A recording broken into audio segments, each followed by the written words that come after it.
They're away together. This is going to be so close.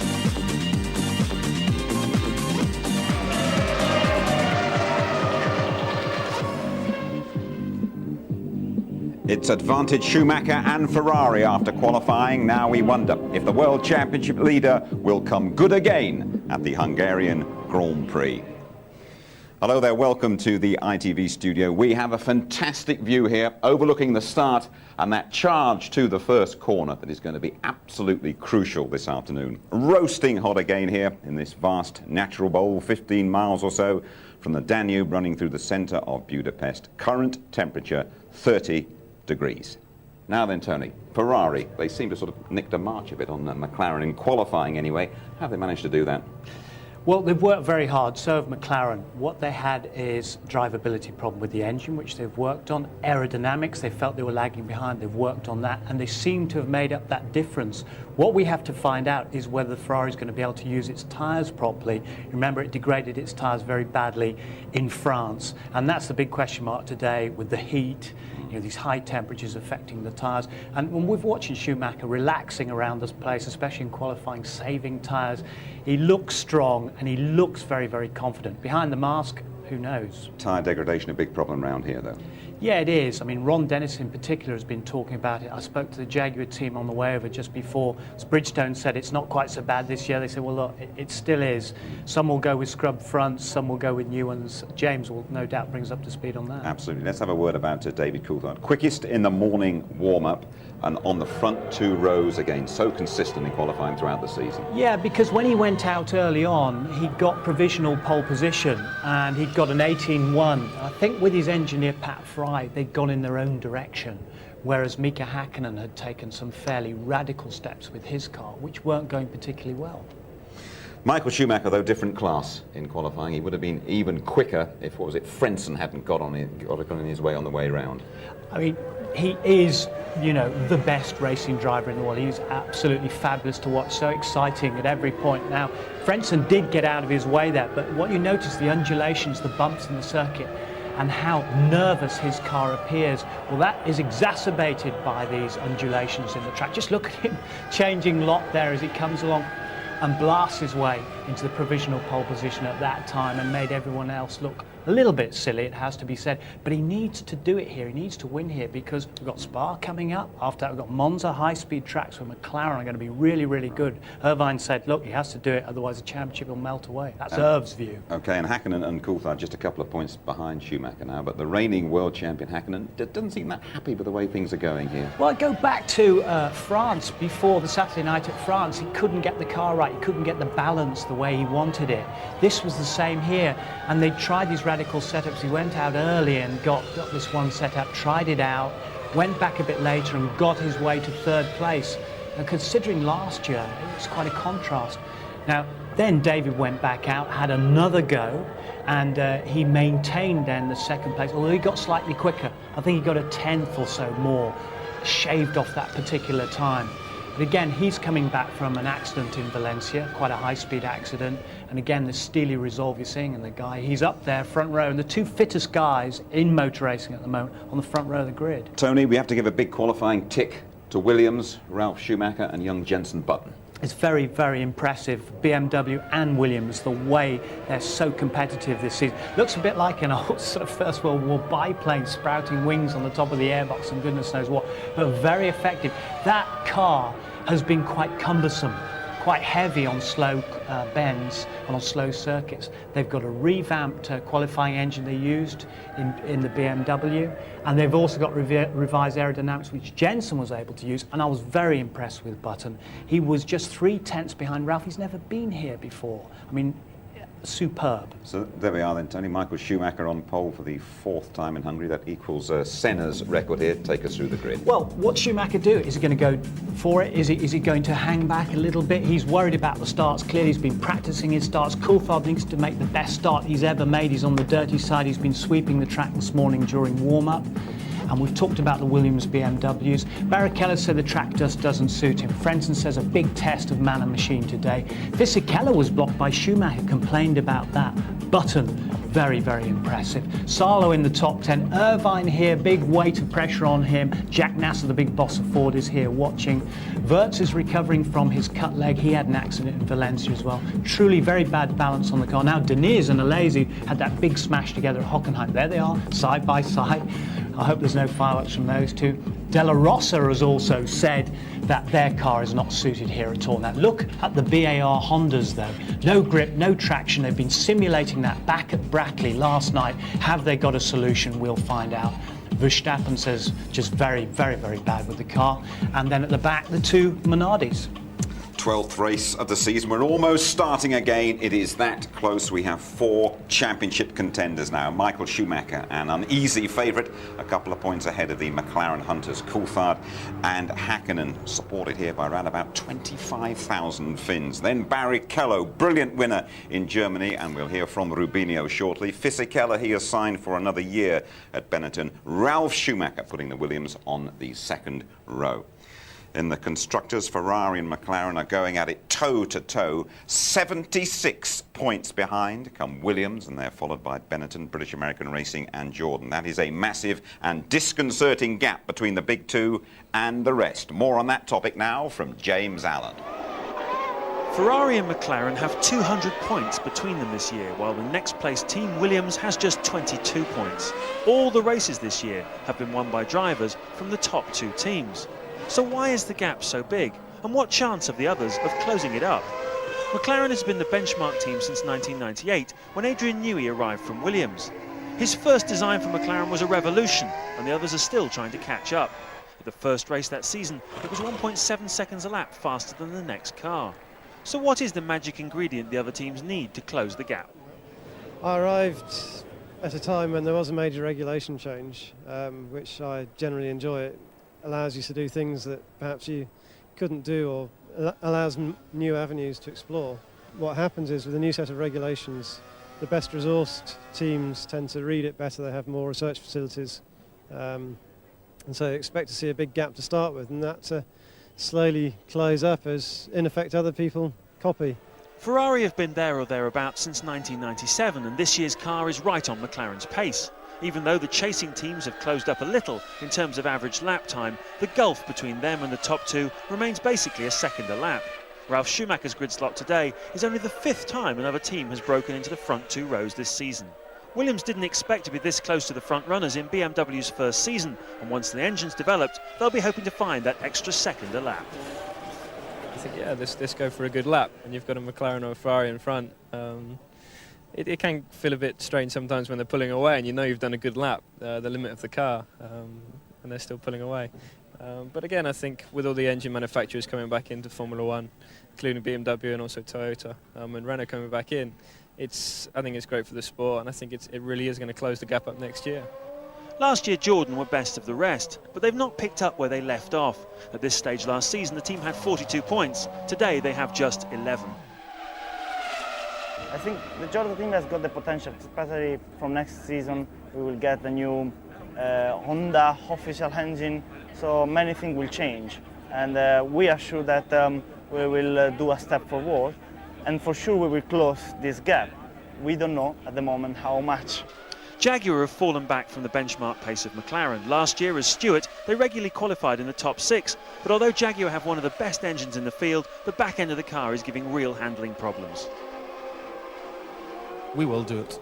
You know, how long it's going to take us, I don't know, but we will do it. Over the long term, I think we have more chance than anyone. I think the Jaguar name is going to really help us attract the right people. So who else might make the leap to McLaren and Ferrari's level? Will it be Benetton with Renault power, or will Honda push BAR to the front? One thing's for sure, the top 2 teams will keep moving forwards as well. So then the challengers all talking about tomorrow's, Tony, but having 2 really great teams is not healthy for Formula One, is it? Well, no, not right now, but actually the back of the grid teams made the biggest jump over the winter time. That's because of the stability of the regulations. The thing is, it's not a case of the haves and the have-nots as it was before, because, you know, Honda, Jaguar, Renault coming, they've got it and they will close the gap. I think the people most likely to are BMW and Williams, and we'll have a top 3 next year and the others pushing to join in. So it's getting better all the time. Why do you feel Williams are going to be the ones to emerge again from the pack? Well, the strength and depth of their experience, because they're real racers, because BMW, I think, have been very impressive in their first year back. See here, they've got reliability in the engine now, and Dr. Mario Tyson, their engine boss, has now said we're going to concentrate on speed. So you watch them, they're going to be pretty impressive in these last 6 races. But the big 2, they're not going to sit back and do nothing, are they? No, of course, but the regulations aren't changing as such. There's only that window of the parameters, and once the others start closing up, they've got the budget. They should then close the gap. Okay, Tony, thank you very much. Well, Formula One can be a very hard-bitten, a very cynical sport as well, but even the toughest observers, well, they reached for their handkerchiefs when Rubens Barrichello won last time out in Germany, his first win in 123 starts. In a way, I have to enjoy this moment as much as I can. And I'm sure all the wins will come, but it won't be as nice as the first one. Probably up to now, I'm still walking on the clouds, because basically I've been waiting for this moment for such a long time that, you know, when I spoke to Ross a week after the race, he was actually asking me, can you stop talking about the race? And it was actually, you know, he brought me back to earth in a way. It's taken Barrichello 123 races to reach the top step of the podium. No man has waited longer, and few victories have been so universally popular. Ferrari weren't the only happy people in the pit lane. Even Rubens' rivals were pleased for him. To be carried by Mika and David on the podium was really, really a nice thing. It was a top thing. I mean, and especially from David, because we raced together. And I remember, like if it was today in '94, I said, hey, well, it was '93 maybe. What are you going to do next year? He said, oh, I have no money, so I'm just hoping that I can get a Formula 3000 seat. And all of a sudden, he had one of the best seats in Formula One, you know, and he developed from there on. So he saw that moment as a really, really emotional one for me, and just pay tribute, like saying, you know, I mean, he deserved it a lot earlier, because we raced together for such a long time. And in one moment my career was going like really fast and he was going down, and the other time he was going up and I was going down. So it was really nice to be there and spend some time with them, and just on the top there, he's saying, hey Rubens, you're heavy. And it was nice to be there. It was really nice. The pair first went head-to-head in 1991 when they were the leading lights in the British Formula 3 Championship. Barrichello just took the title, beating Coulthard to second place. It would be a further 9 years before Rubens was victorious again. We raced so close at that year, you know, and he won like Macau, he won Zandvoort, I won the championship. I had really bad starts, he had really good ones, I had really good pole positions, he had not such a good qualifier, so we really fight. It was really good. I mean, it's good that he go up the ranks and see a friend of yours, because yeah, he raced for McLaren and I raced for Ferrari. Maybe he has problems with other drivers, but not with me. I mean, we can crash and still talk. That's nice. Rubens is now just 10 points behind championship leader Michael Schumacher. Mathematically, he's a contender for the crown, but in reality, team orders are likely to come into play and he'll be back in a supporting role. I had a really marvelous conversation with Luca de Montezemolo. Jean Todt was really happy for me, Ross Brown was really happy for me, so they know I'm a title contender. But we have to work as as things comes on board. I mean, I don't know if I'm leading the race and Michael is second. What's going to happen? I don't know. Pit lane has opened right behind us, just under half an hour to go to the start of the Hungarian Grand Prix. Ruben saying at the end there he's not too sure what will happen if he is leading and Michael is second. I don't think there's any argument about that, is there? Not in my opinion, no, there isn't, but there's two views, because Luca Di Montezemolo was on our programme yesterday, and there's Rubens in the Ferrari saying that no, it doesn't matter who wins, you know, so long as we're going to go for both titles for Ferrari. What the Italian press wrote is Di Montezemolo actually saying, well, look, if you think that Michael Schumacher and Rubens Barrichello are going to be allowed to scrap for the championship, you're watching the wrong movie. They're both here to serve for Ferrari, and the messages underlying there was that, you know, there will be team orders, and traditionally they always have had, as opposed to McLaren, who let their drivers go for it. Just going back to Rubens Barrichello there, Tony, for my money, the happiest winner we've ever seen of a Grand Prix on ITV, and a very, very popular victory. Very popular. Everybody inside the paddock, outside the paddock, and around the world was almost crying with him when he was on the top step. Through so many hardships, you know, like a lot of these drivers, you don't know the backstreet stories that their parents worked really hard and overtime to get them there. And he had some terrible times, going through all the times with Senna's death, the comebacks, and to finally crack it all after all that time when you don't think you're going to do it. It's joy. Absolutely.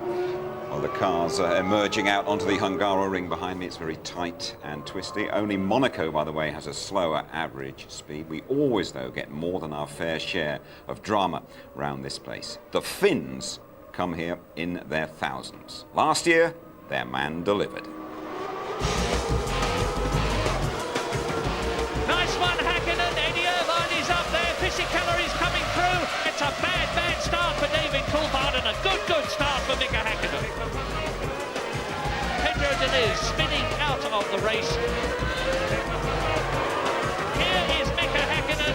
Well, here we go. McLaren have really read Ferrari's strategy brilliantly here. They anticipated Irvine would go long to about lap 30. They did the same thing. If they get this right, he should come out on the track in front of Irvine. Fisichella out of the race. Oh, rotten luck. Irvine struggling, no traffic on that lap. He's got a mirror full of McLaren. He lost 2 seconds to Mika Häkkinen. 11 starts, 11 retirements. Another unhappy day for Jacques Villeneuve. But Ferrari are playing the card first. They're going to bring Eddie Irvine in very shortly, and the DC's reacting. This is a complete turnaround from last year. David Coulthard and McLaren are going to try and pinch second place off Ferrari. It hasn't worked for McLaren. Irvine looks in his mirrors, says thank you. Now you've got to pass me, DC. Oh, Irvine's gone wide, running wide in turn 3. That's going to let Coulthard through without any question at all. And the winner of the Hungarian Grand Prix, to the delight of thousands and thousands of Finnish spectators, is Mika Häkkinen. Häkkinen so classy last year. I just hope someone's remembered to turn the lights out in Finland. For the world champion, Hungary feels just like home.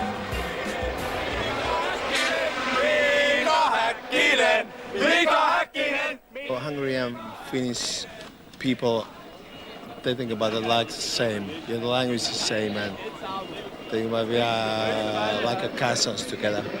They say that we have the same language, but we don't understand what they are talking about. Understand each other.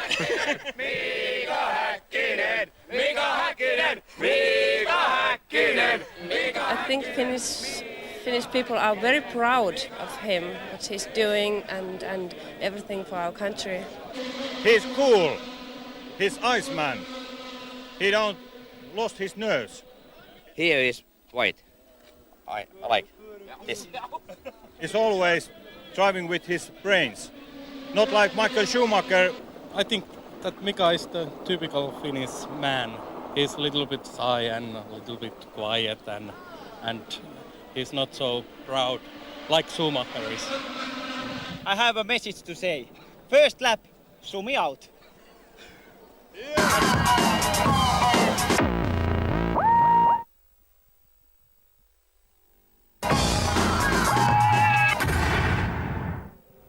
You're back with us at the Hungaroring. 32 degrees the air temperature, a sizzling 40 on the track. Well, the dash to the first corner is always a compelling spectacle at any Grand Prix, and today, as they head down there, we'll be watching one man in particular. That's today's pole sitter, Michael Schumacher. At Manicourt at the start, Schumacher changes his line. Both Coulthard and Villeneuve say that is dangerous and unethical. In Austria, he fails to get his Ferrari beyond the first bend as Zonta's BAR takes him out. And then a couple of weeks ago at Hockenheim, there is another early finish for Michael Schumacher. Well, what can we expect today? Martin has driven here many times, and he has been taking a close look at the pitfalls of Turn 1 at the Hungaroring. So what are the problems facing Michael Schumacher this afternoon? Well, can he get through this, the first turn, for the first time in over 6 weeks of Grand Prix racing? His fellow front row sitter is David Coulthard, but neither of them have been making good starts recently. It's Mika Häkkinen in third place who's been having the demon getaways. But when you get down here as a pack, there really is only one line where you can find any kind of grip. You can try and sneak along the inside on this no man's land, as Barrichello did last year to make up a place. You can try around the outside, but it's uncharted territory and you're bound to lose places, as Coulthard did last year. Well, Schumacher cannot afford to run into either of the two McLarens. They're both too close to him in the World Championship. What he really needs is some help from his brother and his teammate to get amongst those two McLarens off the start line. We'll soon see. Indeed we will. The World Championship leader then, looking for a bit of a brotherly assistance. We brace ourselves for another Ferrari McLaren set to. Michael Schumacher, by the way, he's one round here, making 3 stops. The latest developments in the tactical battle now come from James. Today's race is going to be like a very intense game of chess. It's about moving the right piece at the right time, and the start is literally just the beginning of it. It's about strategy, it's about reliability, and as Ferrari learnt to their cost at the French Grand Prix, it's about protecting your tyres. Our Magnico problem, I call it, I think we covered basically, and I don't feel we have any particular issue why we should not be able to do a good race tomorrow.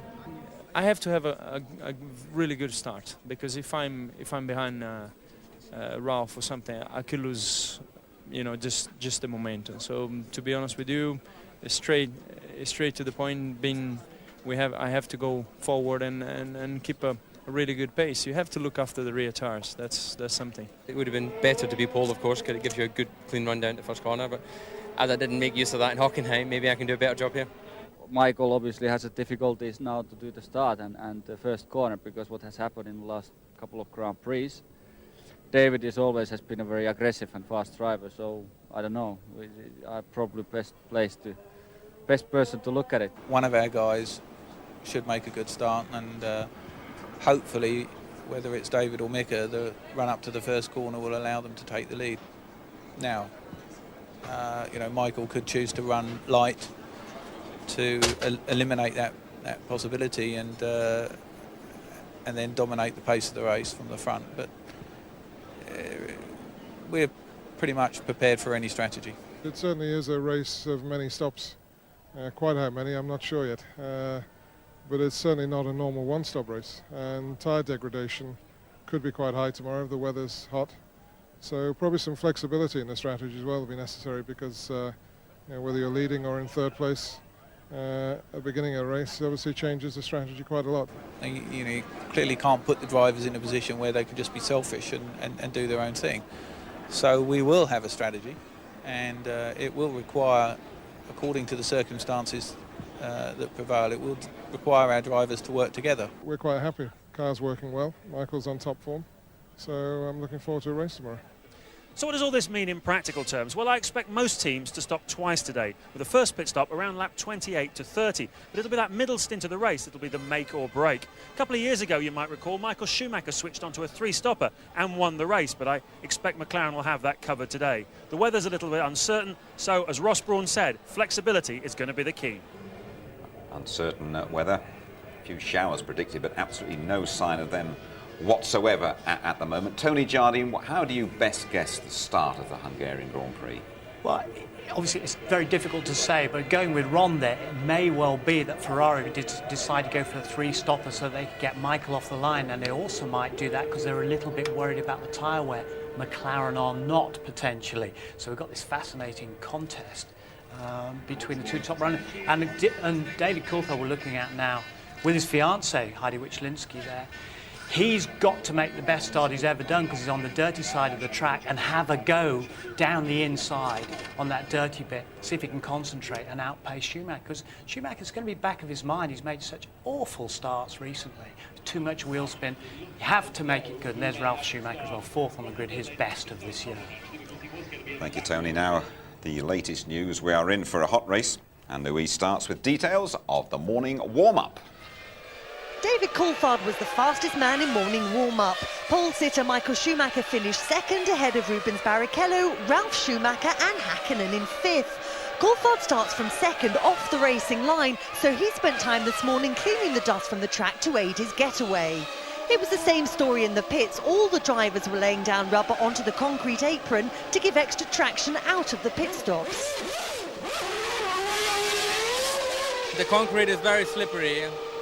Very dusty, and braking at the pit stop and accelerating is very slippery. With ambient temperatures soaring into the high 30s, the heat could be a major factor for the drivers, leading to excessive fluid loss and affecting concentration. Today they could lose probably anything up to about 2 litres. Therefore it's quite important in the morning to get on board anything up to 4 litres so they can tolerate more hydration issues throughout the race. Some drivers have electronically operated drinks bottles activated by a cockpit button, but fluid loss is still an issue. The drivers can expect to be around 4 kilos lighter by the end of today. And finally, F1 Supremo Bernie Ecclestone has been granted the freedom of the city of Budapest, an honour normally reserved for kings, queens and presidents. Queens, presidents and kings. I think Bernie qualified on at least 2 counts as far as Formula One is concerned. Heinz-Harald Frentzen talking to the German public there. He's gone pretty well here in recent years. 1 or 2 factual goodies to enhance your enjoyment of ITV's coverage of the Hungarian Grand Prix. Have a look at that top one. All 14 races won by cars starting from pole, second or third, so you have to start from the first a couple of rows here. Mansell, the only exception to that rule in '89. Brilliant record for Williams. They won 7 last year, the only year not in the points. Coulthard finished 3 times in second place here. Number 2 car has never won, and neither has Coulthard. Alesi and Verstappen, the big retirers in 2000. Diniz on the back of Barrichello's victory. Now the most experienced current driver without a win. Let's go down to the grid and have a word with Martin. Hey Martin, I was in the lift last night and a bloke says to me, he said, I know you, I'll get it in a minute. You're that Martin Brundle, aren't you? So you can forget Grand Prix racing. You're one of us now, big time. If only I had your smooth good looks, Jim, I'd be away. But welcome to the grid. So 6 races to go, 4 drivers in with a chance of the championship. And any of my old driving mates I've run across today have talked about it's going to be such a hard race. It's so hot. And look, on Michael Schumacher's helmet here, he's got a drink straw there that's plugged into a bottle inside, a sort of a bladder inside the car. I've never seen Michael Schumacher having to have a drink in a race, so that is highly unusual. You heard Louise talking about it earlier on, just how much fluid they're going to use. Let's see if we can trip over a couple of these drivers that have got a chance of the championship. I don't know if any of them are on the grid at the moment. They've been drinking so heavily today to preload the fluid, as Louise was telling you, in the hope that they can keep some kind of fluid. You can't take it in during the race. It all gets mixed up with air in your stomach. It is so difficult to absorb it. There's no time, especially on this circuit of all places, to get that in as you're going around the track with all the G-forces that are going on. Mika is not on the grid. In fact, there's none of the top 3 drivers on the grid. Mika starts 8 metres behind Michael Schumacher here in 3rd place. I think the 8 metres is the average length of a Grand Prix ego. So I can only assume that's how they managed to come up with that magical dimension. Let's see if we can find Rubens Barrichello. I'd like to have a word with at least one of these 4 drivers, and he's already talking to. Can we talk to Rubens next? Yeah, good stuff. After him, well, I don't think we got see because we're live, so we haven't got that much time. So can we sort of outbreak him into the first interview? He's live as well. He doesn't look very live, honestly. Is he from Brazil? Oh, that's okay then. So if I go in here, do you think he'll get upset? Are you live? Are you sure? OK, well, look, we're not going to get to talk to him, but it was an interesting conversation anyway, wasn't it? Let's head over to, there's a couple of guys I saw wandering onto the grid, and we might get back to Rubens in a short moment. Chris Evans here. Chris, We're looking for somebody to talk to. I know you're shy and retiring and don't like normally giving an opinion. What's your view of all this sort of Schumacher driving tactics and that sort of thing, and Coulthard's move at Hockenheim? What's your take on that? Well, the story in the pit lane is that Coulthard's going to try and take Michael out so Hakkinen can go past, and then Hackinen's going to give the lead back to Coulthard. This is the story in the pit lane, but that's been going on for 24 hours now. What do you think of Schumi's driving? You think it's okay? You think it's acceptable?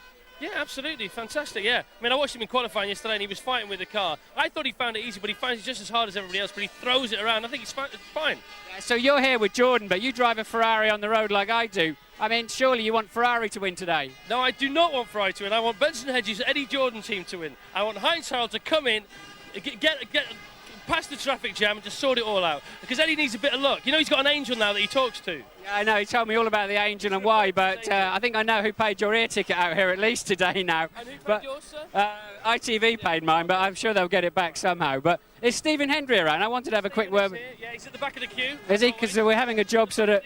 Yeah, he's at the back of the queue. That's a good pun. Good stuff. See you later on. Any idea where he is? No, we can't. Right, let's try for another driver then. Now we're going to get Barrichello. We're not going to have to queue up this time around. We're going straight in, okay? If I go down in flames on this one, we're all in it together, okay? Oh, no, there's somebody else there too.